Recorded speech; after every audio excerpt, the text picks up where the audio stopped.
Good evening. My name is CC Lin. Today I will be talking about financial bubbles. And before we start the discussion, I want to have a simple quiz to see if you are keeping abreast of what's happening in the financial market. About a month ago, a very important person, a VIP, made the following statement. This person say that valuation metrics in some sector do appear substantially stretched, particularly those of small firms in the social media and biotechnology industry. So after this very important person made that statement, the stock in those sectors very promptly sold off. Now, who was that very important person? Janet. Okay, you are right. Okay, so that's what we will start with. Okay, so first page. Page down. Yeah. Isn't that a conflict of interest for her to say something like that? Well, there was a big debate on it. Yeah. So page down. Yeah. And we can discuss that view as we learn more about exactly what she said. Okay, so on July 15, Janet was testifying before the Congress, and at the same day, the monetary policy report was issued. So this report only comes out once every 6 months. In that report, it says that some broad equity price index has increased to all-time high in nominal term since the end of 2013. However, valuation measure for the overall market in early July were generally at level not far above the historical average, suggesting that in aggregate, investors are not excessively optimistic regarding equity. So just be very careful about the words that they were using. Not far above. What does that mean? I mean, it's above, but not far above. Okay, so we will take each word and analyze those words very carefully. And this is what she said. Nevertheless, valuation metrics in some sectors do appear substantially stretched, particularly those for smaller firms in the social media and biotechnology industry, despite a notable downturn in equity price for such firms earlier in the year. Moreover, implied volatility for the overall S&P 500 index, as calculated from option pricing, has declined. So what they are talking about is the VIX. Okay, has declined in recent months to low level last recorded in the mid-1990s and mid-2000s. Reflecting improved market sentiment and perhaps the influence of rich for yield behavior by some investor. In the later part of the report, talking about financial market stability, they made this statement saying that, however, signs of risk-taking has increased in some asset classes. Equity valuation for smaller firms as well as social media and biotechnology firms appear to be stretched, with ratio of price to forward earning remain high relative to historical norm. Beyond equity, risk spread for corporate bond has narrowed and yield has reached all-time low. Issuance of speculative grade corporate bond and leveraged loan has been very robust, and underwriting standard has loosened.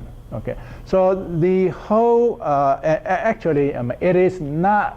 The overvaluation statement was not only made by the Fed. Actually, if you look at the Merrill Lynch Global Fund Manager Survey, if you look at Northern Trust Global Investment Management Survey, the Northern Trust survey is now at the highest since the survey began. Okay, the Merrill Lynch survey, the level of the percent of the manager concerned about overvaluation is the highest since 2000. Okay, so this is an issue of great concern to many people in the money.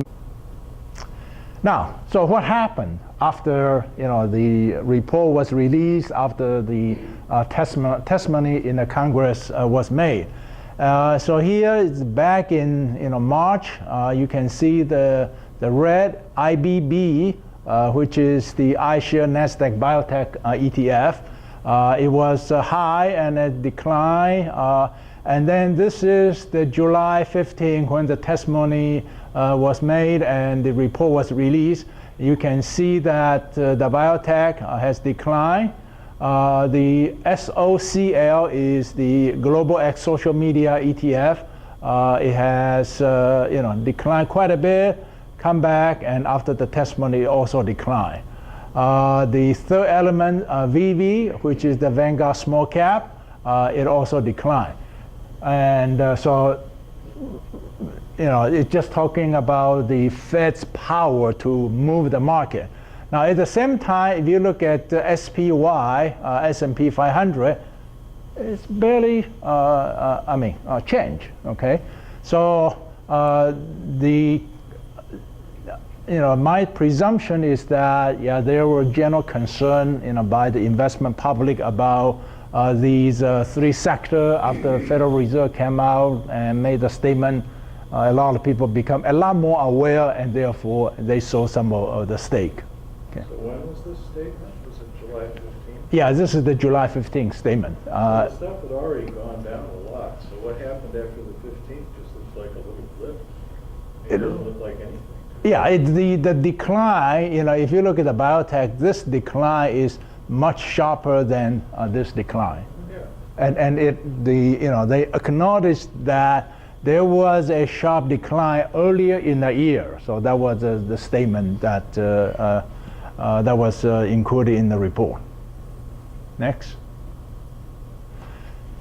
So let's look at those information in a more try to dissect as much as we can.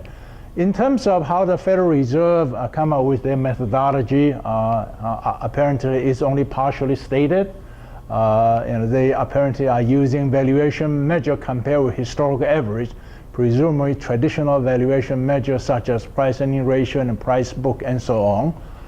They specifically look at the stock price to the forward earning ratio. The Federal Reserve being a U.S. regulator, the scope is limited to a U.S. market. Publication frequency is once every 6 months. Okay, so if you want to say, I want to know what happened after the report, well, you are out of luck. You got to wait another 6 months before you can see the next report. So exactly what did the Fed say? One, a potential bubble for smaller firm in social media and biotech. General equity market is overvalued, but not substantially overvalued. Interpreting the term, not far above. So the Federal Reserve sensed that, we are overvalued, but probably has not reached, the substantially stretched area for the general market. Now, obviously, what the Federal Reserve cannot say and will not say is that U.S. Treasury note and bonds are in the bubble territory. They will never say that. The Fed's own quantitative easing program is the driver for rich for yield and excessive risk-taking. They will never say that. Okay. Next. So you say, okay, I'm quite concerned about market being overvalued, and can somebody tell me about what's happening in all area of the global market? Can somebody tell me in a shorter frequency what's going on? So therefore maybe I can do something about it. Okay, so that if I know that the biotech back in end of February was overvalued, maybe I should have sold some of my biotech holding at that point in time. So as I was searching, to see is there someone that come out with a systematic information for scanning surveillance of the global market, I come up with this organization called Financial Crisis Observatory, or short FCO. You can find out more information about FCO in the source document number 2. Okay. Now, this is part, the FCO is part of Swiss government response to 2008, 2007, 2008 global financial crisis. Remember, the global financial crisis originated with the US subprime crisis, but the two largest banks in Switzerland, UBS and Credit Suisse, both require taxpayer bailout. And therefore, the Swiss government say, hey, we better do something about it. That's why they set up the Financial Crisis Observatory. It's housed at the Swiss Federal Institute of Technology in Zurich under chair of entrepreneurial risk. The scope is global financial market, including currency, credit, and fixed income, commodity, and equity. Here, credit mostly mean CDS or the credit default swap. Okay, fixed income. We actually have a chance to look at the fixed income a bit. Okay, but most of what we will be talking about today is about the equity. Okay, it's headed by Professor Didier Sonetti. He is a noted academician in the log periodic power law, LPPL, for financial bubble modeling, and we will, just touch a bit, okay, about LPPL, just to see, if you still remember your differential equation, you still remember your integration equation, okay. And the goal of FCO is to provide global bubble surveillance finding every 2 months. In addition to SS class overview, it also shows potential bubble and their respective probability. It also shows potential negative bubble, which means excessively declining price pattern and their respective probability. Okay, so in their view, there are positive bubble and there are negative bubble. So one example of negative bubble could be, let's say, Argentine peso, okay, which has declined very sharply against the US dollar because all the financial issue Argentina has. Okay, so maybe that would be a pattern of negative bubble, and maybe at some point in time, maybe it got so and oversold that it will bounce upward. Okay. Now, we talk about the Federal Reserve approach, right? It's mostly looking at the valuation, or I think for the investor, that's sort of like fundamental factor. Now, the Financial Crisis Observatory, the approach is generally technical. That is, looking at the price action to see how well they fit into historical non-bubble pattern, rather than look at fundamental factor. And obviously, we have many well-known historical bubble. I mean, the year 2000 internet bubble being one that's probably affect a number of us. In the ancient time, there was this Dutch, tulip bubble. There was this so-called French Mississippi bubble. There's UK has this South Sea bubble. Okay, so I mean there are a number of the Hong Kong also like 87 time frame. There's also some stock price bubble. Okay.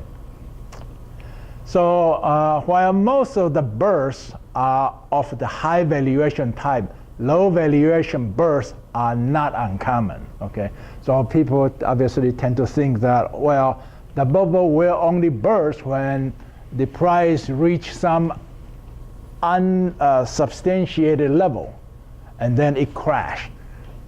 Yeah, most of the time that is the case, but we will actually see one that's what I call low valuation burst.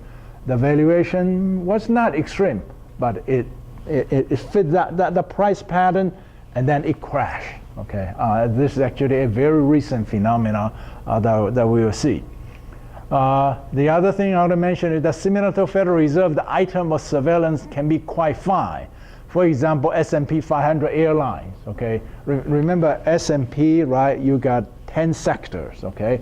So airline, for example, is part of the industrial sector, okay? So it's one level below the sector.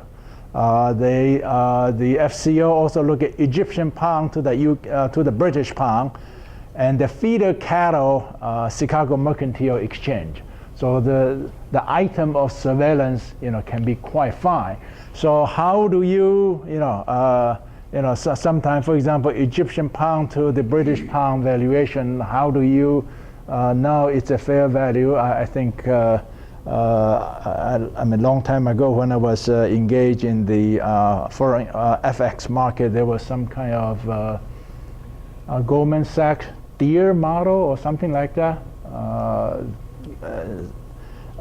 Some kind of equilibrium, whatever model, okay? But in most cases, because the item of surveillance, there's so many of them. If you want to survey, currency, credit, fixed income, commodity, and technical, it's very difficult to develop fundamental measure for all of them, and that's why the FCO look at mostly the technical pattern.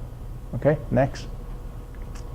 So this is the report as of about a month ago. This is equity bubble report. Okay, and here is say that S&P road and rail. This is part of the transportation sector. The LPPL 76.7%.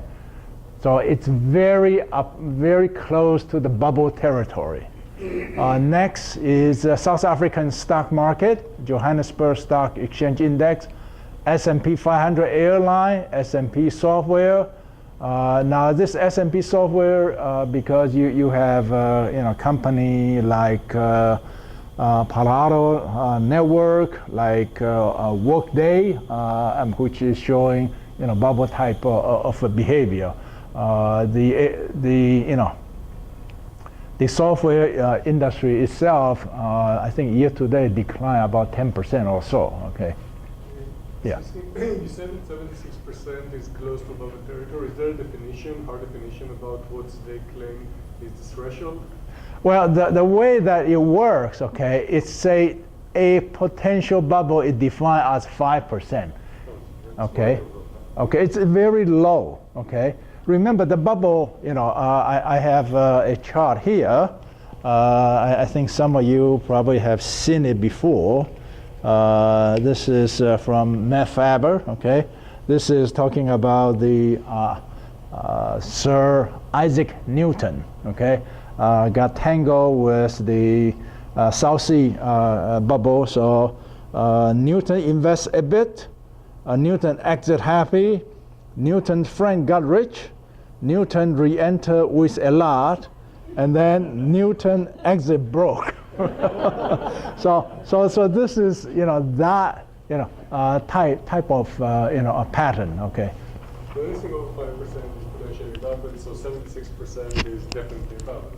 And we see bubble in several sectors. Yeah. So they have a very relatively low threshold, and as we talk, we will discuss exactly how do you come up with those type of assessment. Actually rather complicated. I have not been able to recreate the data myself. Okay.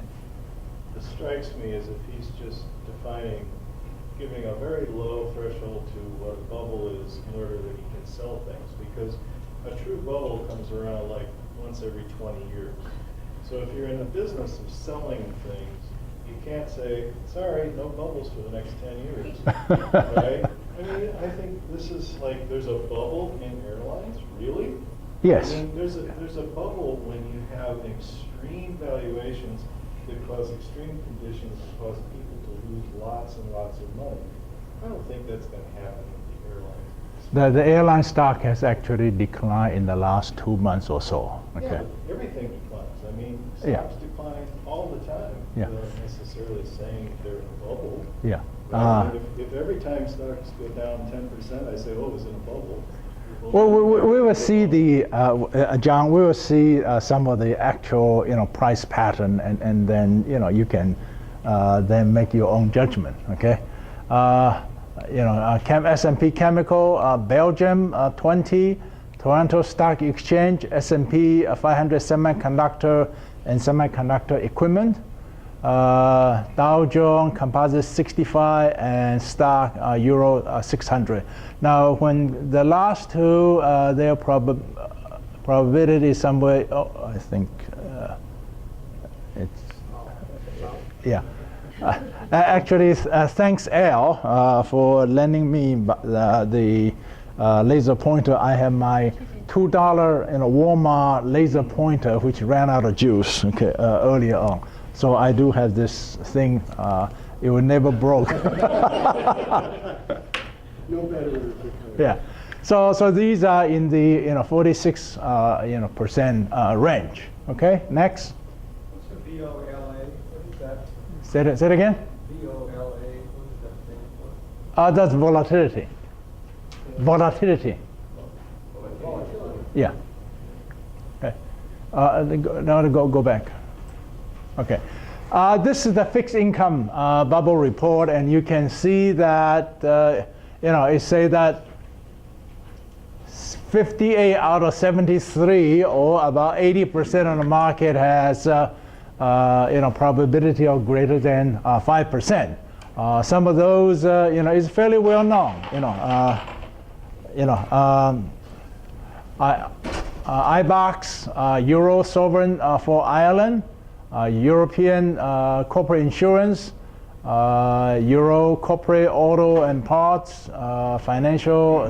So these are mostly in the Europe area. Obviously, a lot of people were saying, oh, how can U.S. 10-year rate be at 2.44%? Well, you have to compare against the German government bond. The Bund 10-year is like 1.07% or so. And during the height of the peak financial crisis, the spread between the Irish sovereign debt and the German debt was sky high, and it really has compressed quite a bit. So the price of the Irish sovereign debt is exhibiting a very typical bubble type of price pattern. Okay. Irish equities are already in quite severe decline. Yeah. Okay. So though most of the fixed income assets are showing some bubble, U.S. Treasury note and bonds are not on the top 10 list. The Treasury security has not exhibited bubble-like price pattern. Again, the financial crisis observatory is technical in nature. They look at the price pattern, and the U.S. Treasury security market certainly does not look like a bubble type of price pattern as I was showing this South Sea company stock price.